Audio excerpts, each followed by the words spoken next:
And it's good to be with you. It's been a very, very long time. Well done. My name is George Asian. I'm the Dean of Podium Dynamics Academy, and I'm delighted to be here to share my thoughts. Now, I was thinking about a few things that I feel that you should know if you want to be a great speaker. And a lot of people tell me, George, I know that I want to speak, but how do you really engage audiences? How do you get them to buy into your subject? How do you influence them? How do you get yourself to be perceived as someone who is an interesting speaker? Those are some of the thoughts I'll be sharing today. I hope you get them. I'll just get right into it almost immediately. But if you're watching this on YouTube, I'd like you to click on the subscribe button so that you can get notifications. You can follow what videos we share, quality videos like this. You could also click on the notification button so that you get quality information on a regular basis. So how do you become an interesting speaker or trainer or facilitator, someone who uses the platform, a platform personality, that person who stands on the platform and on the podium and shares his thoughts? How do you become a very engaging speaker? I'll share a few thoughts with you that will help you. Number one, I think and I'm sure that you should get to use pictures. Use pictures a lot. By that I mean, if it's possible to use slides when you're sharing your thoughts, it will come in very handy. So put together very powerful slides and use them to engage your audience. Now, when people do slides for presentation, one of the things I notice is that they choke the slide with a lot of text. It's supposed to be a PowerPoint. So if you're going to use text at all, then it should be very, very scanty. There should not be so much, not be so bulky. And people do just put a lot of text on their slides, and that's not what it should be. Professionally, should have more pictures and less text. Okay, so it's a PowerPoint presentation. Pictures are powerful. I know a speaker who rarely ever puts text in his slides, just filled with graphical, strong graphics, and he does a lot of explanations of those graphics because pictures are quite powerful. Someone says that a picture speaks 1,000 words. A picture speaks 1,000 words, and another person says that moving pictures speak 10,000 words. Have you gone for an event before, and as a person spoke, at a certain point, he stopped and showed you a video to buttress that point he was sharing. It was very strong, right? It was very, very strong. So, moving pictures speak 10,000 words. Pictures speak 1,000 words. Moving pictures speak 10,000 words. Animation, videos will come out strong. And beyond that, props, PROPS, speak a million words. A million words. What's a prop? Anything that you hold or you use on the stage is a prop. It's a short form for property. So they're speaking props, they're speakers props. The microphone, the presenter, the pointer, the marker, those things you hold and those things you use on the stage to buttress your points, for icebreakers, for demonstrations. All of that are props and they speak a million words. They can be very engaging. I'll give you an example. If I drew a biro and showed it to you, or rather a pen, I like to use biro. Biro is the first pen ever, one of those very prominent pens back in the years, and I'm very used to calling pen biro. Sorry about that. All right, so if I drew a pen on a piece of paper and showed it to you, well, or I showed you a picture of a pen, very nice, oh, beautiful pen. All right, if I did a 3D animation or video of a pen on my phone, and I should say you could actually see all of the fine distinctions, the quality of the pen moving 3D on my phone. It will also be very exciting, right? What if I show you a pen, like literally show you a pen? Which of the three scenarios will make the most impact? The first part of showing you a picture of a pen, yes, will speak 1,000 words. The second part of showing you a 3D dimension of a pen, okay, like a video of a pen, will speak 10,000 words, but actually showing you a pen will speak a million words, will make more impressions on people. So if you are speaking, demonstrate, show things more than you say them, because you will make a million times impressions on people and you engage them more if you show them the actual thing you're talking about. If you're discussing about snakes, you can show a picture of a snake on your slides, you can show a video of a snake, or you can bring a snake to the stage. Imagine the impact.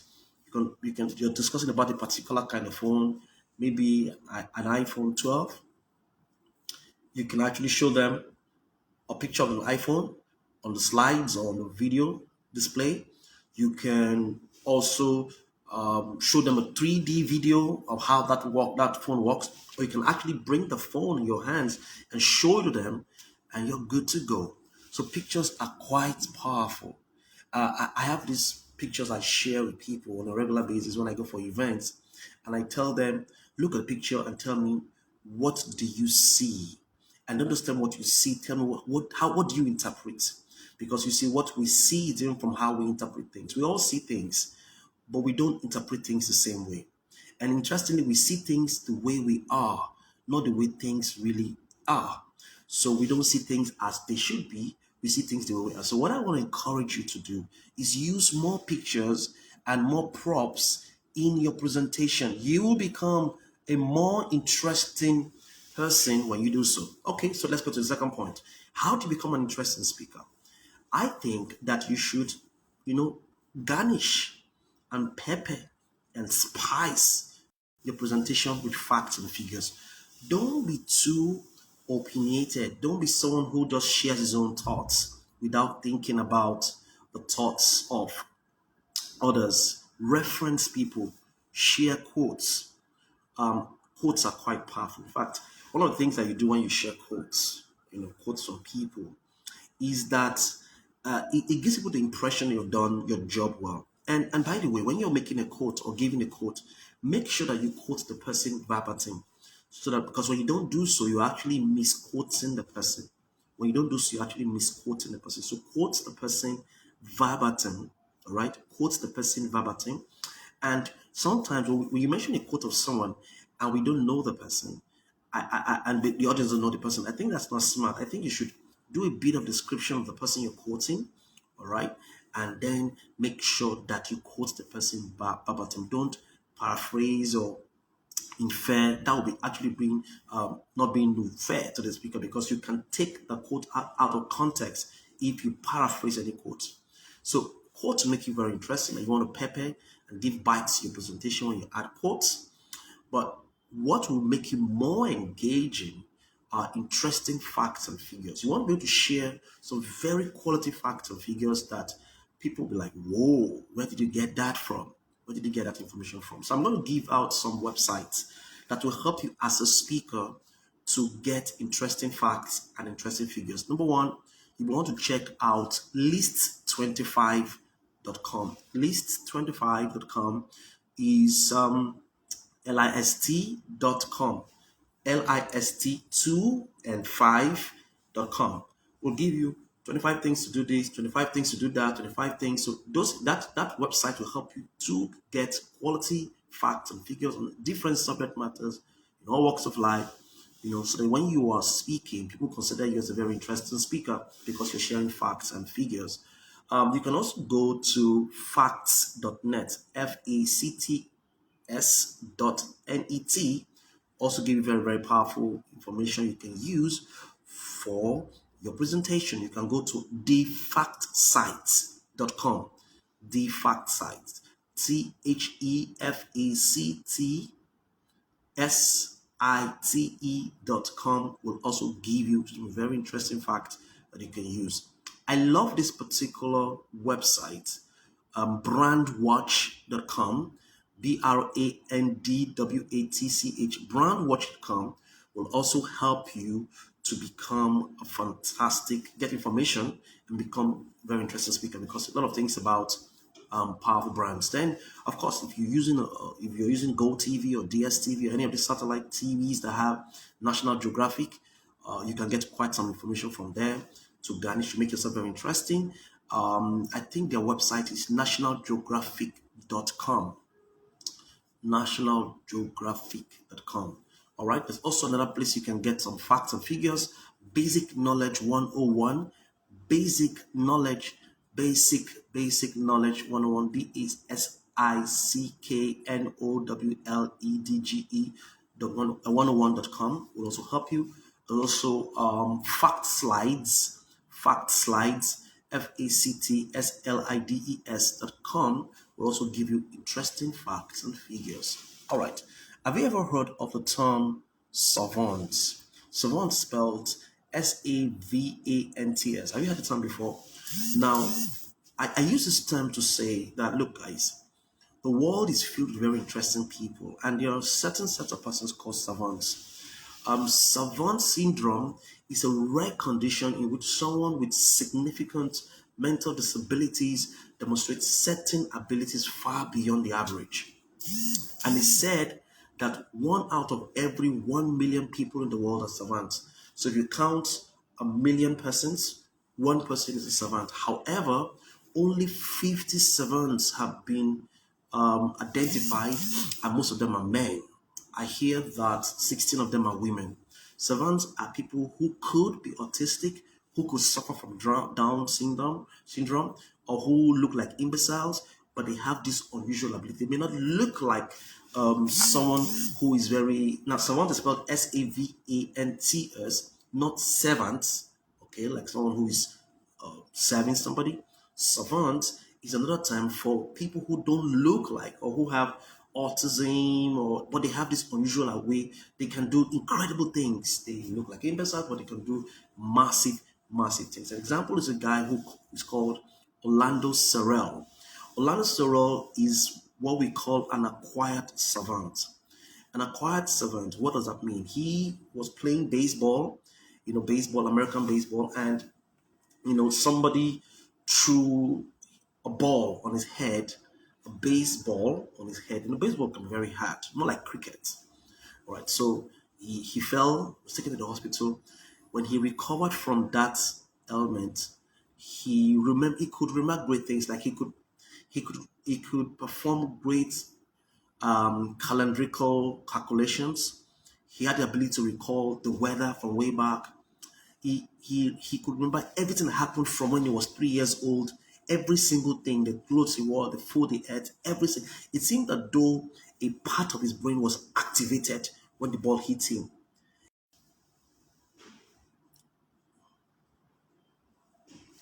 Just maybe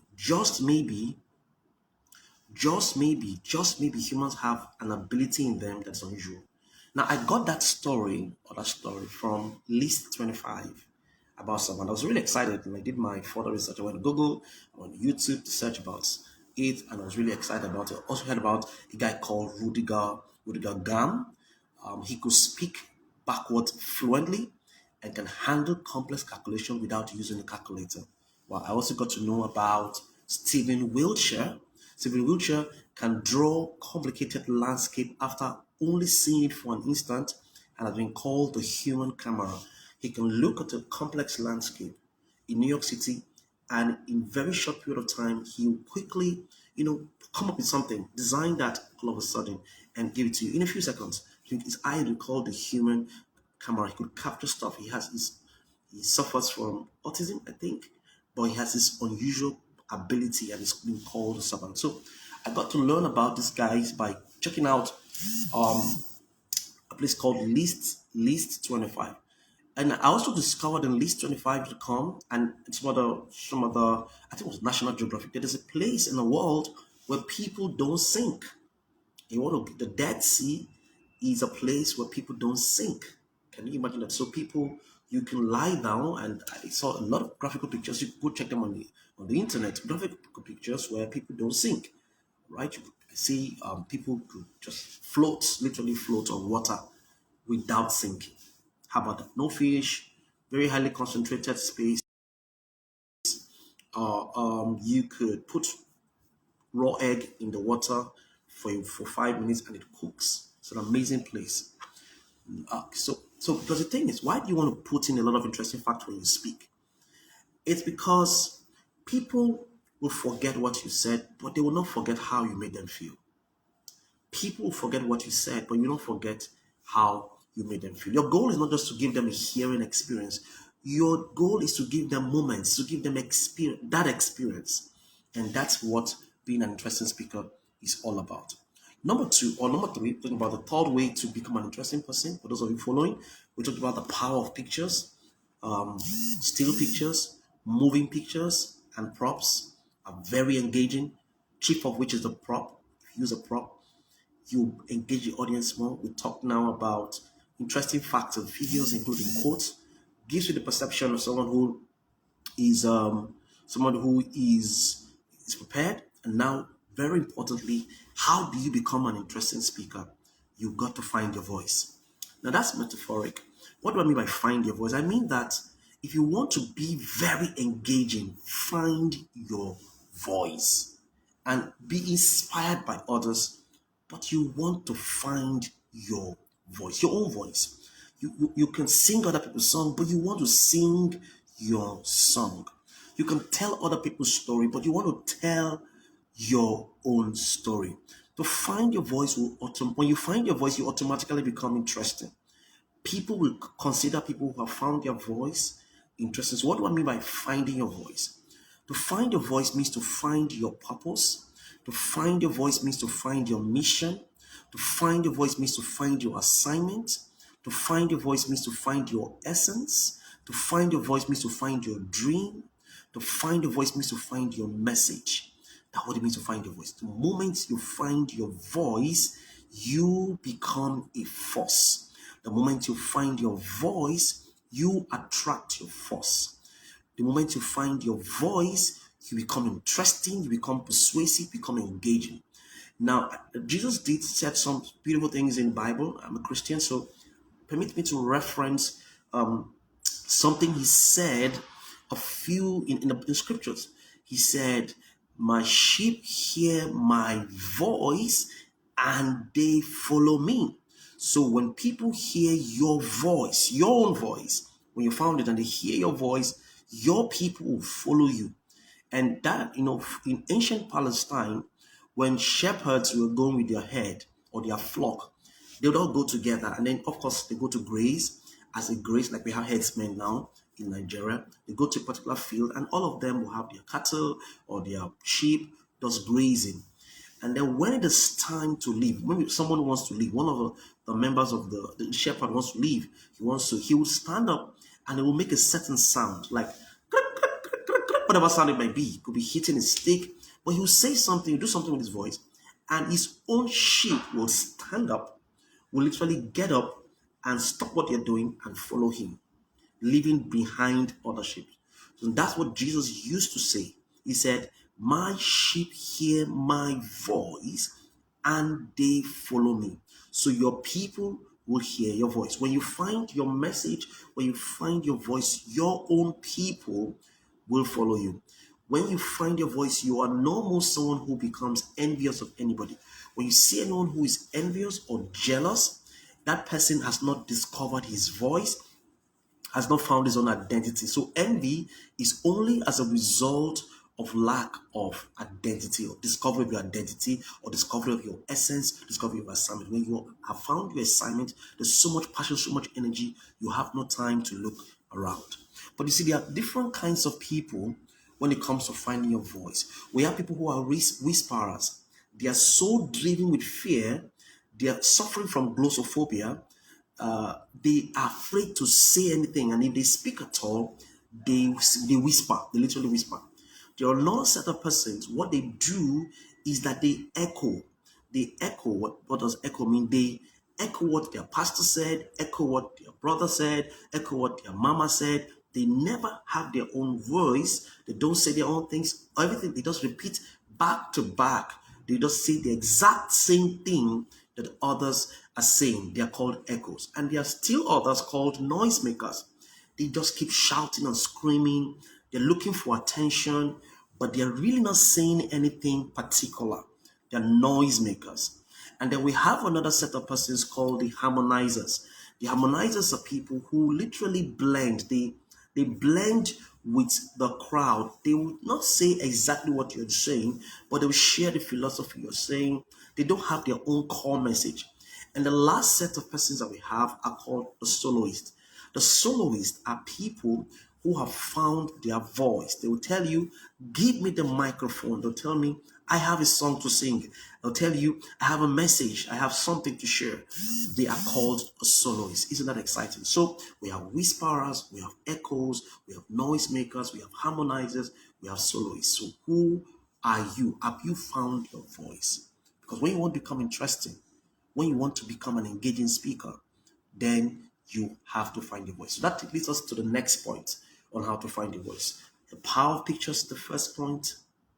The second point is quotes and statistics. The third point is find your voice. The fourth point now will be to be interesting. You have to be interested. Now, for you to be an engaging speaker, you've got to be interested. You cannot be interesting unless you are interested. What should you be interested in? I'll tell you a few things you should be interested in. Number one, you want to be interested in life. Life. You've got to develop your own philosophy about life. How life, as you see it, life as you see it, from other people's perspective. Number two, you want to be interested in people, culture, societies, races. You want to be interested in people, literally interested in people, even people in your area. Be interested in life, be interested in people. Number three, you want to be interested in patterns. Humans are creatures of patterns. There is nothing new under the sun. People have done what they are still doing today. People will keep doing what they are doing tomorrow. People, habits die hard. You want to study patterns. You want to study patterns very critically because people are creatures of patterns. Humans are creatures of patterns. And you want to use patterns to you want to disrupt patterns. You study patterns because you want to disrupt certain patterns, and there's a technology to disrupting patterns of people. You want to study patterns not just to disrupt patterns. You want to study patterns to utilize patterns. So we call it pattern utilization, so that you are seeing someone who has great results as a result of his patterns. And they say success leaves clues. So you want to study his patterns so that you can utilize his patterns. And number three, then you want to create patterns, pattern creation. So pattern disruption or pattern disrupt, pattern pattern disrupt, pattern utilization, and pattern creation. So study patterns. That's the third thing. And the next and the last thing